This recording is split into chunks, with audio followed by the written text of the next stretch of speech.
Hello everyone, this is Charlotte. This is a podcast called Chatting in Cars. I talk about random topics and I swear a lot. You don't have to listen if you don't want to, but you can absolutely turn the channel. At the moment we are heading on our way to work. We've got maybe 30 minutes to get there, which is interesting. So I might be gunning it down the highway. There's a disclaimer at the start of the podcast because I do talk about sensitive topics. So if you don't want to hear about it, that's okay. That's you do you. And you can turn it off and find something else to listen to. But if you want to hear some weird shit that happened to me, and yes, I do swear profusely because it's fun and I enjoy the sounds, kind of like a toddler, then absolutely stick around. Gotta find my reverse. Right. Topic for today is manifesting. Manifesting is where not just a combination of, well, not just hoping and wishing for something to happen. Most people think, oh, it's manifesting. If I believe in it enough, it's going to happen. It's like, well, not really. Because we can all wish upon a star and sit on our ass and do bumfuck nothing and expect shit to change, but you really got to get in there as well. It's not just a case of, I want it so I'll wish for it. The amount of times I've wished for lotto doesn't work that way, does it? I know it feels a bit sort of new age, doesn't it, really, this concept of manifesting, but it's been happening for centuries, you know. It's just the idea of taking an idea that you want to do or something you want to achieve and putting in the work to do it as well. It's not just a case of I wished for it, therefore it was. You actually have to set the tracks down. There's a very, I don't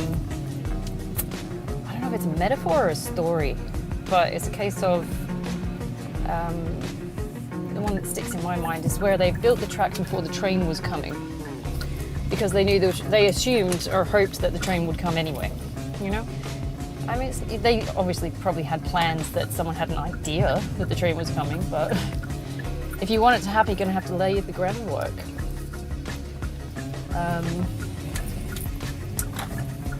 Yeah. Morons, sorry.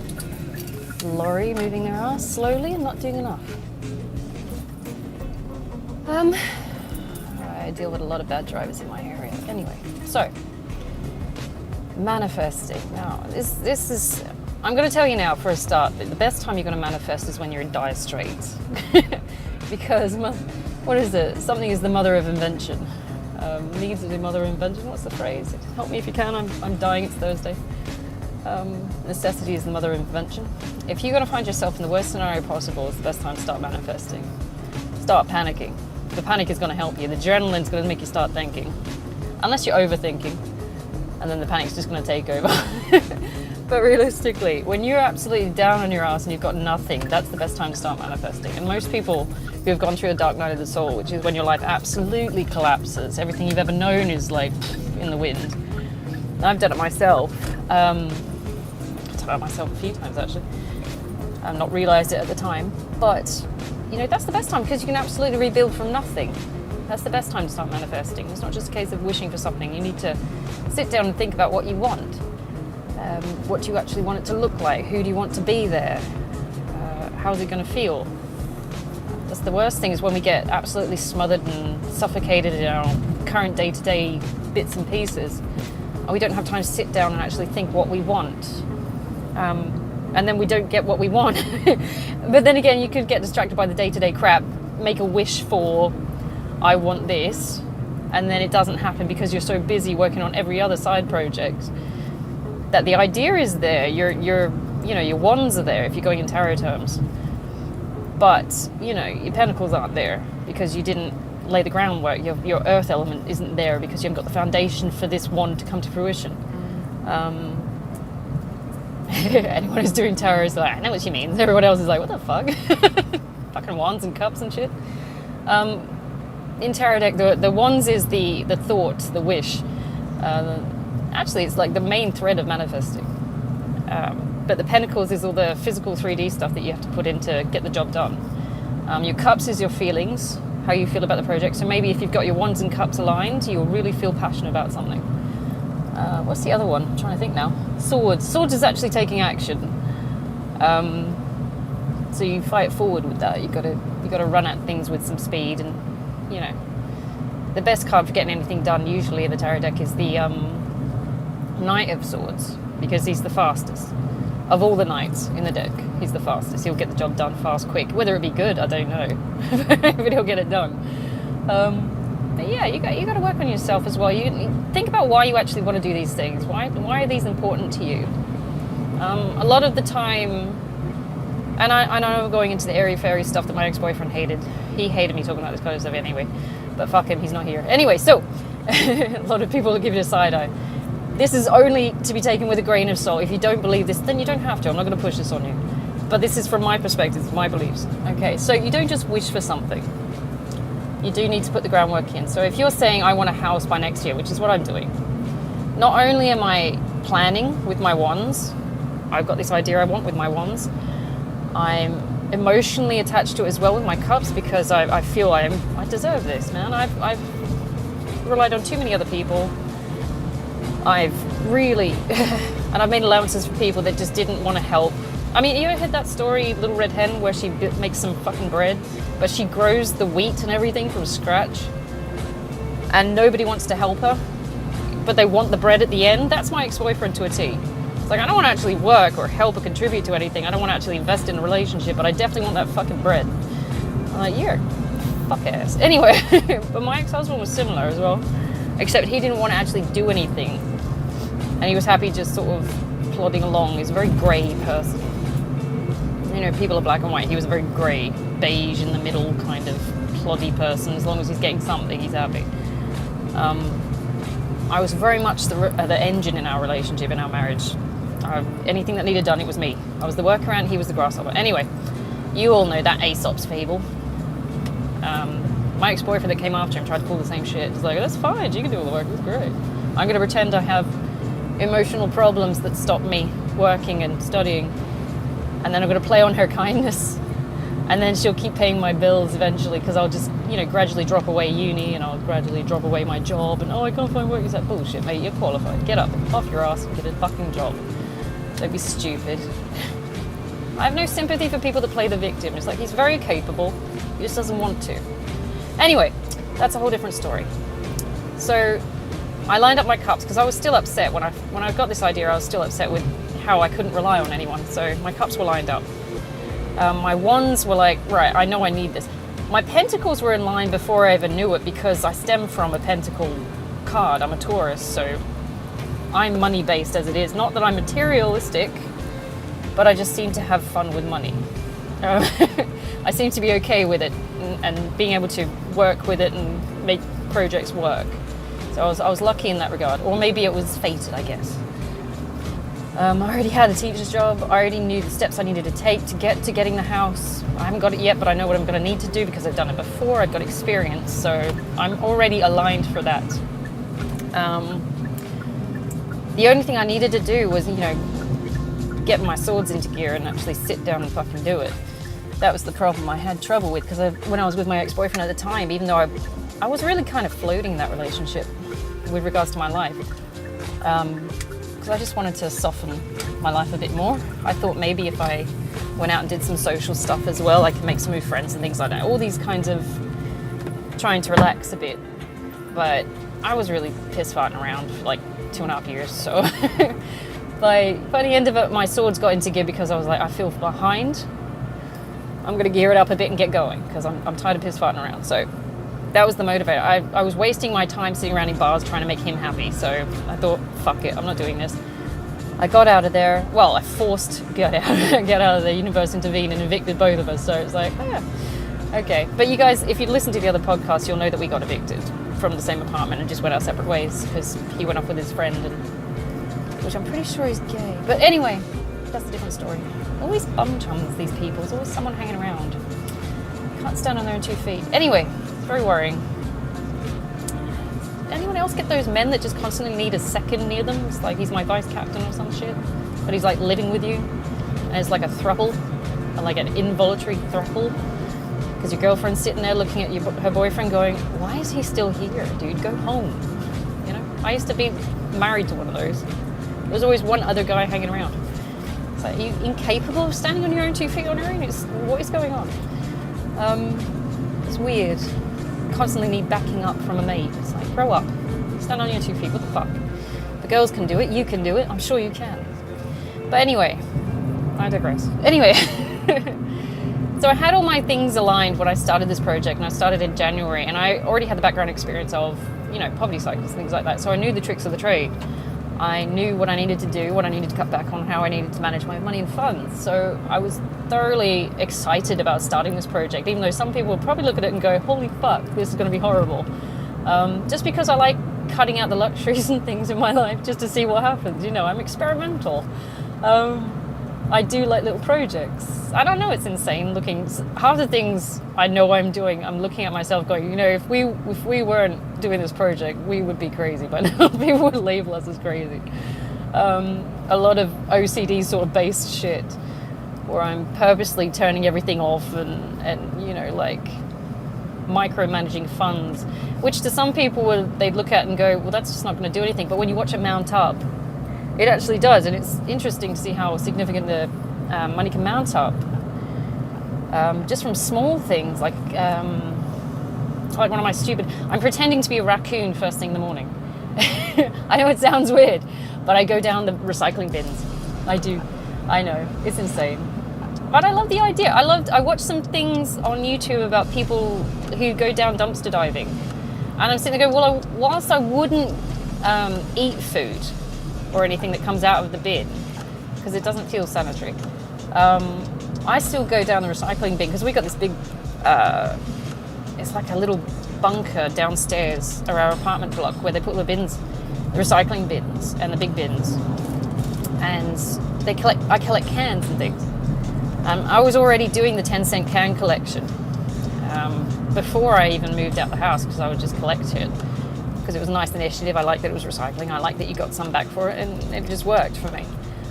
But now I've got 45 apartments where I can collect the cans from. So it's been building up.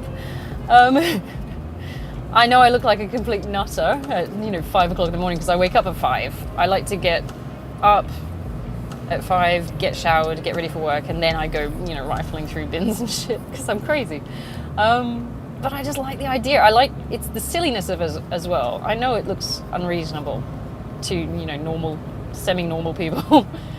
But, it's fun, because you collect your cans and then you take a big bag down to the 10-cent place and they give you, like 20 odd bucks a bag. And it's like, oh, okay. So that's going into my next project. So I've funded that into my next project. There's lots of little games and tricks I like doing that is involved in this major project of getting my house for next year. I mean, I don't know how effective it is on the whole, because the bulk of my pay is coming from teaching. But I like the Spartan approach to this lifestyle at the moment. I find it amusing. I don't know how long it will take till it gets strenuous. I mean, this is what I grew up with, so I've already got, a biased account of what it is to live in those circumstances. I hope I'm doing it better than my parents did, because my parents, I'm pretty sure, were panicking at the time. They were panicking and they were taking it out on us, but, as an adult with foresight and experience, I'm hoping that this works out for the best, because I know what's coming, pretty much. I've already experienced it. I know what it's going to feel like. I would like to experience it as an adult, because then I might have a better understanding of what went on with my parents. Maybe I can understand them a bit better for it. But that's what I'm manifesting at the moment, and I know it looks ridiculous, forcing myself into poverty, but it's a project. It's not permanent. It's not because I slipped into it. It's because I actually marched myself into it. I went, right, what are we doing? Roll up your sleeves, rub your hands, let's go. I'm thoroughly excited about it. I want it by the end of next year is my goal set. I can afford it by June, July next year. Because all I'm doing right now is saving up the buffer. I've got the deposit, so that's my main manifesting project. Everything's getting pushed towards that.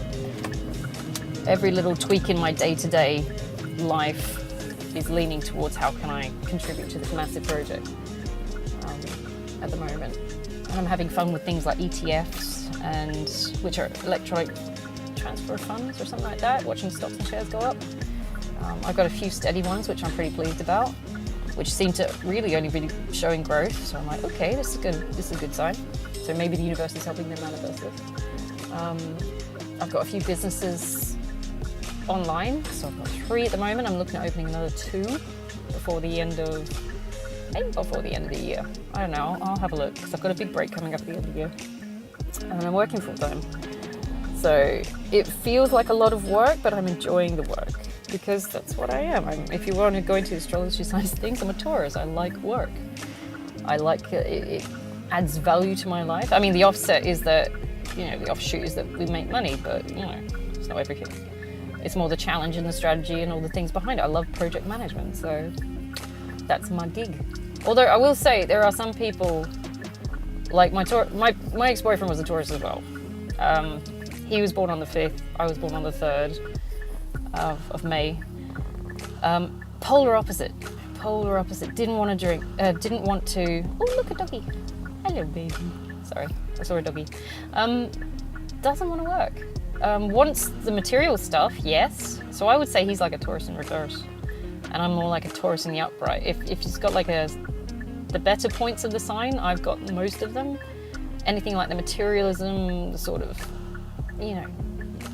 hedonistic stuff, I think he's got it. Because I actually enjoy the Spartan stuff. I don't mind, sacrificing a few things to get to a better project or a better resource or something like that. Whereas some of us just like to live in a life luxury without actually putting the fucking work in. So that annoyed me. So we were a terrible match. That's why that didn't work. Besides the fact that, I don't think he's actually monogamous. I'm pretty sure at this point. Just kind of like a absolute deal breaker for me if you're not. So can't even get it started if you're not. So anyway, long story short. Manifesting. What kinds of projects do you actually want to do? You got to start with the grassroots level. And what kind of a person is making these requests to the universe? We have to say, are they with the best intentions? Are they for your higher good? Is it a case of I want this so I can fuck someone over? Because if that's the case, that's not going to happen. They're not going to give it to you. You're also going to consider who you're actually asking. It's like if you're looking for any kind of things like morality, if you want someone to heal. Like morally, you want to ask God, who I call the daddy God, because he's like the male factor, he's the logical, he sees the clean cut side of things, he doesn't put too much emotion into it.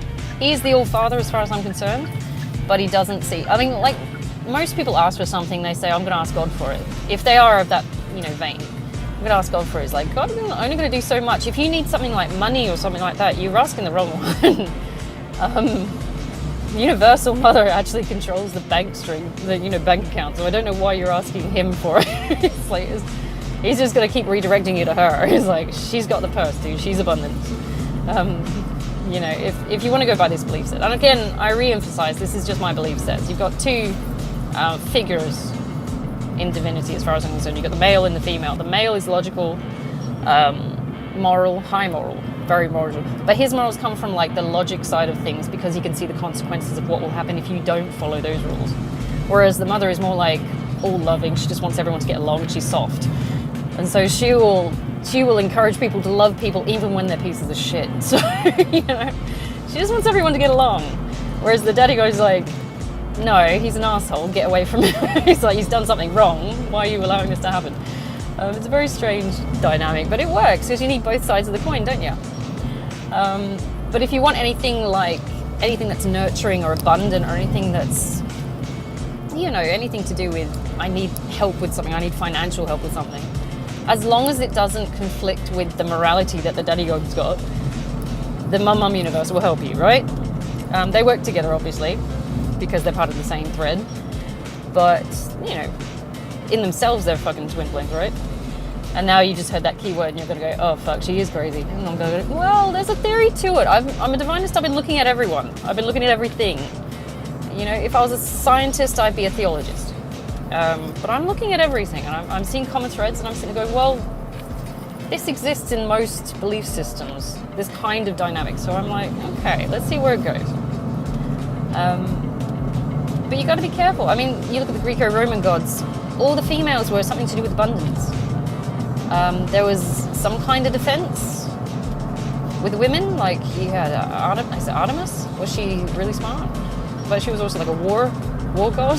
Then you had Mars, who was like the very much war god, but he was also a protector, so he had some level of nurturing. There's always the duality, male and female, and I'm not talking about gender, I'm talking about sex.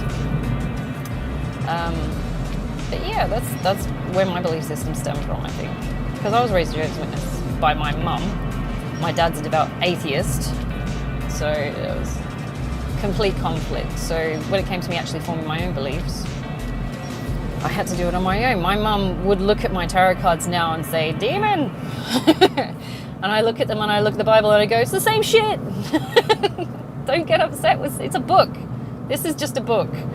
These are all words and pictures that have some kind of attached meaning. Don't get us stressed out about stuff that doesn't make sense. Oh, double rainbow.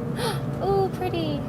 And people get so hooked up on the details they don't actually look at the message. It bugs the fuck out of me. Oh, yeah. I don't know. Because they always associate things like tarot with witchcraft. I'm saying, but, well, yeah, but not always. It's like, even spell books are written, bound, paper-based, books. Much like the Bible, don't you think?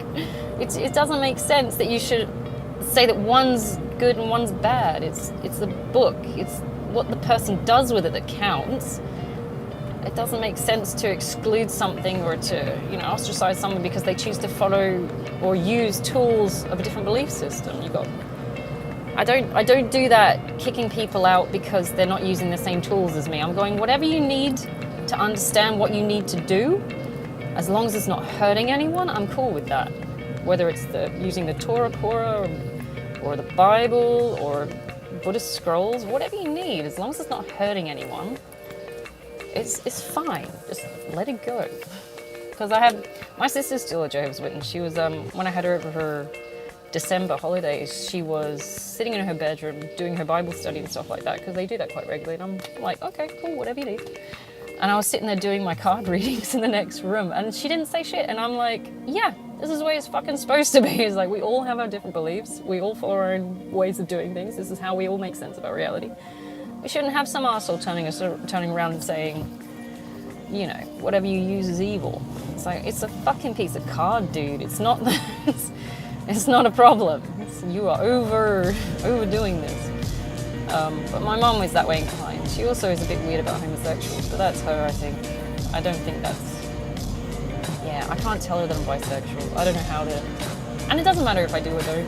Anyway, to be honest, it's none of her fucking business. So, you can imagine the kind of relationship I have with my parents. It's like, I just don't tell you fuckers shit, and we all get along. But manifesting. We're going to get back to that because, my life's a bit fucked up sometimes. Anyway, so what kind of things are you hoping for? And you need to have some kind of emotional investment in it as well. You can't just say, I'm going to do this because it's the right thing to do, because you're going to lose traction on it. You're not going to want to keep going with it.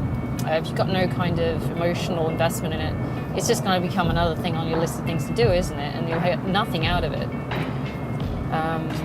Whereas I know with like my house, for example, I'm thoroughly looking forward to establishing a sense of safety. I haven't been able to get it any other place, so I'm just going to, go within, if you must, make an internal decision to support myself. And it is a form of self-love because I've never had a stable home. I had a physical home. I've had a somewhat stable relationship for some time, but then that dissolved. And basically it's what I owe myself. I'm a grown-ass adult. If I want something, I'll go get it. I'm not going to fucking wait for someone to give it to me. Definitely not expecting anyone to give it to me because I know that's not how it works. So we put our mind to the grind and we get the fuck on with it. Oh my God, there's such a strong rainbow. Oh, that's so pretty. Oh, sorry. I'm having my little ASD moments. It's so bright though. Oh, sorry. I love rainbows. Anyway, squirrel on caffeine. Let's go. Might have ADD as well. I don't know. I'm going to have to check for that one. It is a comorbidity of ASD, so... It's so bright. Alright, I'm hoping you guys are having a good Thursday. Okay, let's just stick to... Oh my God, it's like a solid one too. Oh, shit. Okay, don't worry about it. I promise you I've never taken drugs. I never needed to. It's been fun enough as it is. But think about what you're doing. If we go through the suits of the tarot, okay, I don't know I'm emphasizing this, but these are my tools of the trade. These are what I understand reality through. When I'm watching for stories in the background of people going through some shit, this is what I'm reading. I'm going, ooh. And you don't want to get involved. because you're like, I don't know if I'm fucking up someone else's storyline, but I do tend to throw some things out there on my Facebook page. I'm like, I can't get directly involved in this because it's not my business, but at the same time, I saw this, and if this somehow finds you, I'll put it down to fate. But I look at these stories and I go, I know someone that's doing that, and you think, oh, this is gonna hurt. But then again, sometimes people need to hurt to understand the whole lesson, and you sit there and go, yeah, but it's gonna hurt so much, and if I just say something, maybe it won't hurt so much. If I can just help, I don't know. But they got to go through it themselves, and that's part of manifesting as well. You can wish for something. I wished for my ex-husband, to be honest. I was the only love spell I have ever fucking done was on my ex-husband. I was 16, 17 when I did that. The only love spell I ever did was for him. And it was the whole traditional carve a name on a candle, do some other shit. I forgot now because I did it at the beach, and it was just like, I was not thinking. I was very selfish. I was very ego-driven and codependent and stupid at the time for even fucking with that, to be honest. But, it was part of that 16, 17 young and dumb phase we all go through. Hopefully we grow out of it by our mid-20s. It's like, if you're still doing love spells by mid-20s, you are fucking insane. That is in line with sort of blood magic kind of thing. It's like, there is a debt to be paid if you fuck that up. And you'll find that, it never really works because it's forced. It's taking over someone else's free will, essentially. You're fucking with things you shouldn't anyway. It's not your job to tell people who they should love or what they should be doing. It's your job to focus on you and getting yourself through this fucking journey without cocking it up or hurting anyone. So if you're manifesting a love spell, this is the thing as well. It's like, I like the guy, like, from the yoga guy. I say, I like him still. But I know he's got a girlfriend. And I'm trying my damnedest not to think about it. Because I don't want to fuck up his story. And I don't want to create some kind of karmic debt in case it's not supposed to happen. That's the thing. And who's to say, maybe I'm arrogant in thinking that it should happen at all. It's human ego to assume, oh, this person even likes me. He's never even looked at me twice, I bet. I'm sitting there going, but I like him. We have things in common. And I'm sitting there going, this could be a good thing. But, obviously there's other things in the way. So I'm trying my damnedest not to manifest. Because I don't know if it'll fuck something else up. And I don't want to be held accountable for fucking things up when I just didn't understand what was going on the project, or if I had even a right to this situation or a part in this play. And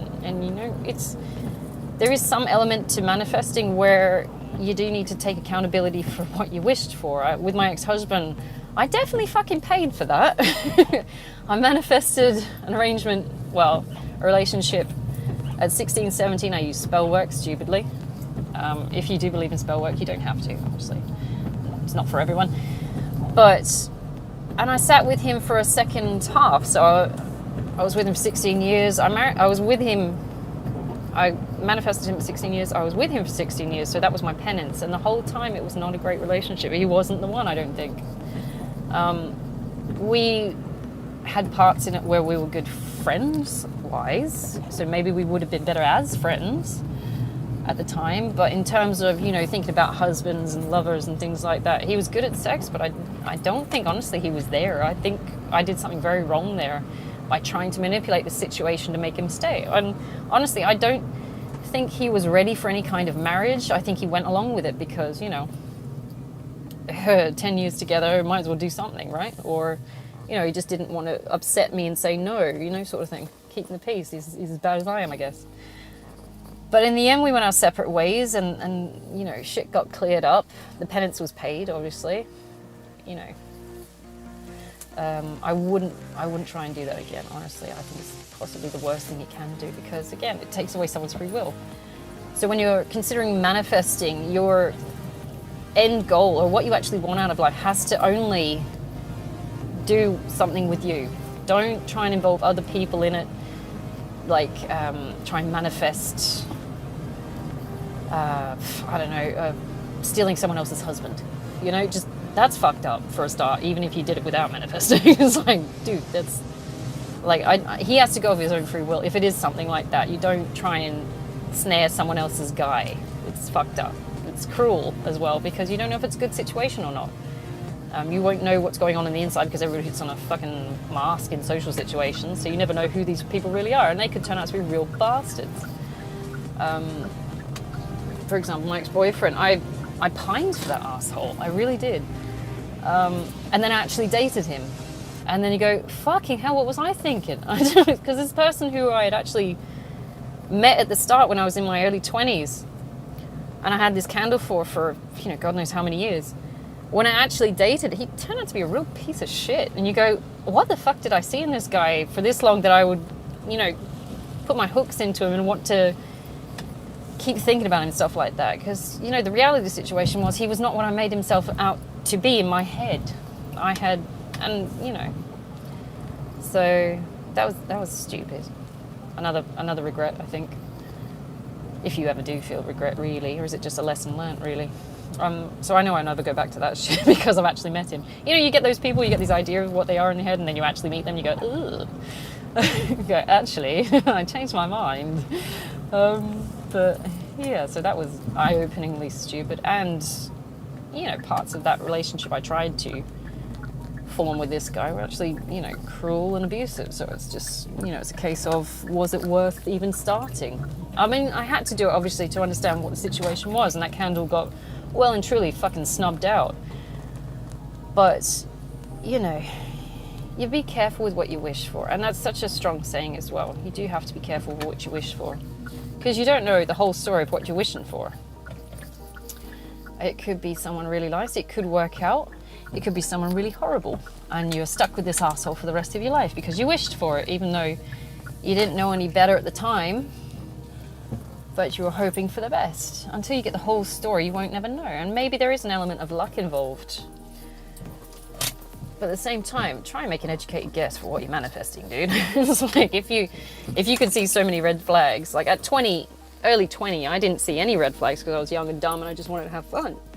And that was about as destructive as I got. I think it only lasted for about 6 months or something like that, my destructive phase. And then I kept going with uni, and I graduated and got on with my life, got married. But that fucker stayed in it. He just constant destructive cycles. And I'm sitting there going, how the fuck did I miss those red flags? I don't know.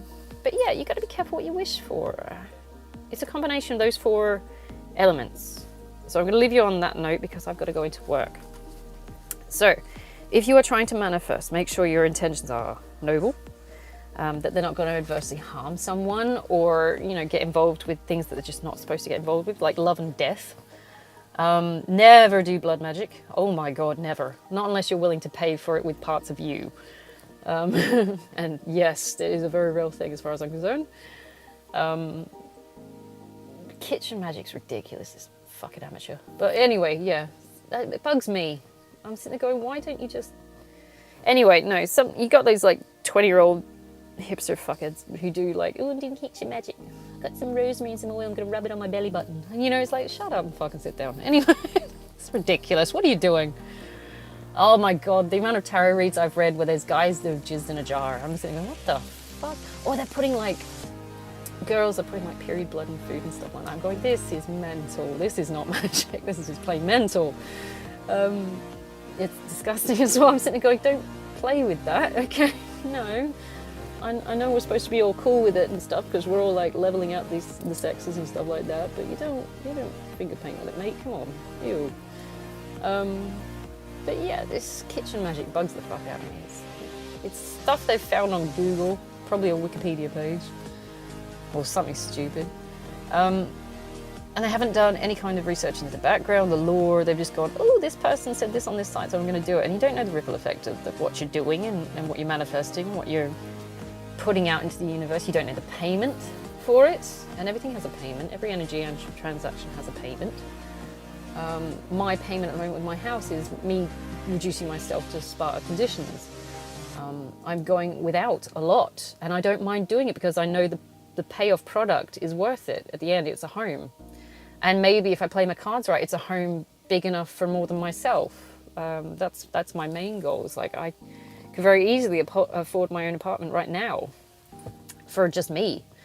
But I want to get a bit bigger in case I need help to help someone else, or, you know, if something goes funny, even amongst my siblings, they've got somewhere to go to, or, you know, I've got spare rooms if I need to help people. You know, it's things like that. And I don't mind taking the hit now for myself, but, you know, you don't get stupid with it. There's always a debt to be paid. Even when you're just working, the process of working is a form of manifestation. You are giving your time to get that payment. You are producing, you are manifesting wealth. People think if I just wish hard enough, I can get more of it. It's like, no, you've got to put your ass to the grindstone and fucking do something. You got to lay the tracks. If you're hoping for a better job, you've got to write a resume, haven't you? You've got to apply it to positions. That way the, you know, universe can meet you halfway and say, okay, this is the right time for this. I can get this involved. I can maneuver these aspects of, you know, the carbon atoms around you, to help you with the situation. I can help you at this point in time. If you don't get the job, then it's not the right time. That's okay. You'll find another way.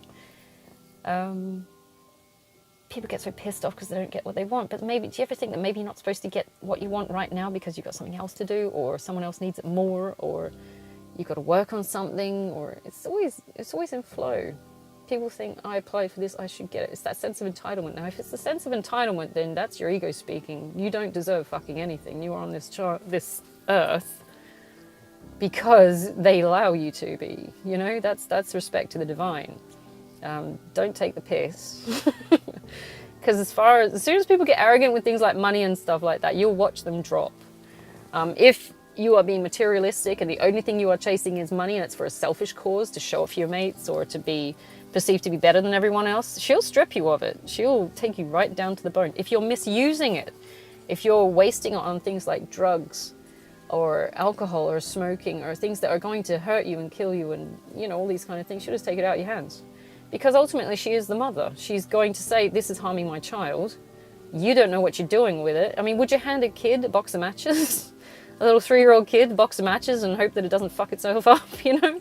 She's going to take it out of your hands. Why would she give you more money if you're showing her that you can't use it properly? Yeah, and again, that boils down to the 4 things we should be doing in our lives. It's, you know, she's giving you the tools and everything you need. If you're just going to prove to her that you're A, ungrateful, or B, misusing it, she's going to take it out your hands again. If you're wasting your income on someone who doesn't love you, but you got that codependency issue where you feel compelled to pay them to make them stay, or give them presents to make them stay, then she'll take your money away. She's like, this isn't supposed to happen. You're not supposed to be codependent. You're supposed to be standing on your own 2 fucking feet and handling your shit. That other person is also supposed to be standing on their 2 fucking feet and handling their shit. Everyone's supposed to be looking after themselves in that way so that you can help other people in other ways. But yeah, you'll find that people who sit in codependent relationships often just drop money out the arse, and they cannot handle it, and it puts pressure on the relationship, and then there's your tower moment. What should have been sort of bonds of love or affection or, you know, allegiance just crumble because one person's staying there for money, the other person is staying there because they need emotional validation from the other person. And it will just crumble. Everything sort of taps onto each other. It's like a network, a sort of symbiotic relationship. You can't just do one thing and not expect a knock-on effect to something else. So if you're looking for that right person or those right lifestyle, the right circumstance, you've got to look at the way you're actually wishing for it and manifesting for it. You've got to put the groundwork down. You've got to actually take action. That's the hardest part. Everybody past 30 is fucking tired, so we're just like, I don't know if I can get my swords out right now. I'm so fucked. Especially on a Thursday like today, because right now, Thursday I noticed is my low day for doing anything. Friday I'm happy, so I'm like, it's Friday, we're gonna get shit done, woo! And then we're gonna do weekend, and we're gonna eat some food. But Thursday is my low day. I don't even have Wednesday as a low day. Thursday is my low energy day. And this is where I'm tending to be most emotional or tired. So this is where my swords are just going into autopilot. Like, good thing I don't have any sort of, you know, classes to teach on a Thursday, really. Everyone's just happy to get to Friday. But you've got to take those into account as well, as everyone's human as well. I'm going to have to leave it there, guys. I'm sorry. And I could go on for days about manifesting and the universe and things like that. It's one of my favorite topics. So I'm hoping you have a fantastic Thursday. Take it easy. We've got one day to go tomorrow, Friday's Day. And then we can have the weekend. We can chill, maybe sleep in. I don't know if you're not working. Okay. Have a fantastic one, and I'll chat hopefully on the way back.